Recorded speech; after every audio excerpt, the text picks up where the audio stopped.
नमस्कार, यूथ बिहार की आवाज़ में आपका स्वागत। मैं विशाल। इस देश में जेन जेड की तीसरी सबसे बड़ी आंदोलन दिल्ली के जंतर मंतर से लेकर के संसद मार्च तक हुआ।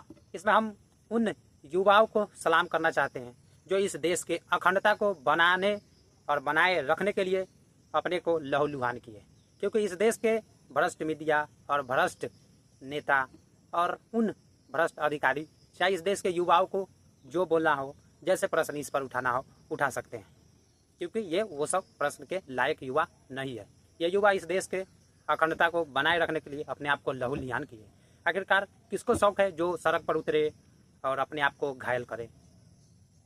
किसी को शौक नहीं होता है, लेकिन इस देश के युवा जब इस देश के अखंडता को खंडित होते हुए देखे तो अपने आप को सौंप दिए।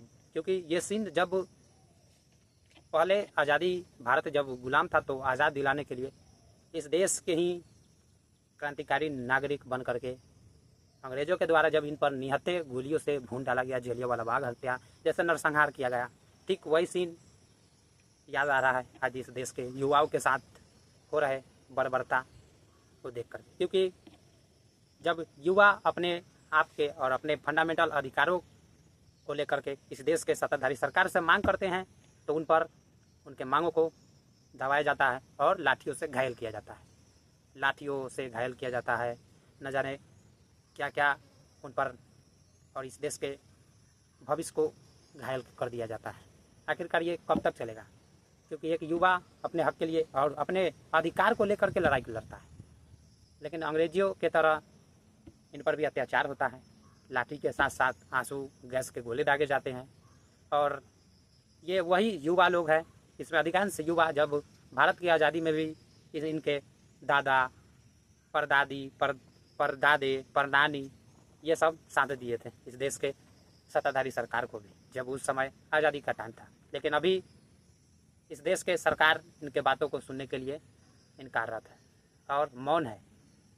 जनता सवाल पूछती है कि इस देश में ऐसे ऐसे बहुत आंदोलन हुए, तो उन सभी आंदोलन का सांत्वना दिया गया। लेकिन इस देश के सत्ताधारी सरकार के राज्य में जितना भी बड़ा बड़ा आंदोलन हुआ, किसान आंदोलन से लेकर के अग्निवीर आंदोलन से लेकर के और अभी वर्तमान में जेन जेड की तीसरी सबसे बड़ी युवा आंदोलन से लेकर के ऐसे ऐसे बहुत सारे आंदोलन हैं। इस पर इस देश के प्रधानमंत्री चुप क्यों रहते हैं?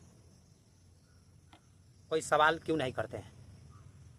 तो आप लोग बताइए कि आखिर में इस देश के प्रधानमंत्री जी का चुप्पी रहने का वजह क्या हो सकता है? अगर आप लोगों को मालूम हो तो थोड़ा अपना राय जरूर दें और कमेंट सेक्शन में ज़रूर बताएं कि आखिरकार इस देश में जब संविधान में अंकित अपना अधिकार है तो अधिकार के समक्ष शांतिपूर्ण प्रस्ताव रखना क्या गुनाह है? तो आप लोग अपना प्रतिक्रिया जरूर दें और वीडियो अच्छा लगा हो तो वीडियो को शेयर जरूर करें। धन्यवाद वीडियो के अंत तक बने रहने के लिए।